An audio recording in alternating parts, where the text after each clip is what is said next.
Welcome to Luca is a billionaire, where the only thing I invest in is your answers. You need to act now.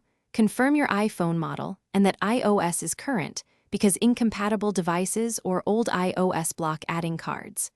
Sign into iCloud and enable Wallet in Settings Wallet and Apple Pay, and make sure location services and network access are on.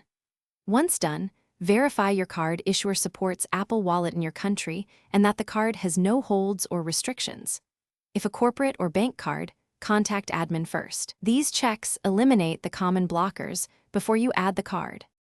You'll add the card now. Open Wallet, tap plus, select the card type, and use the camera or manual entry for numbers.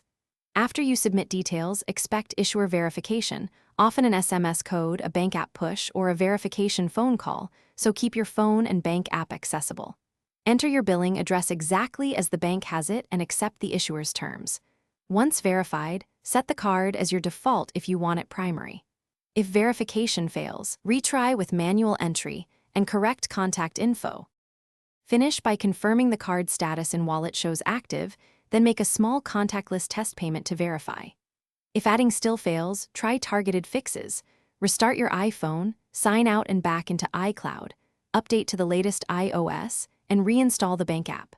Also check for restrictions like screen time or MDM profiles that block Wallet.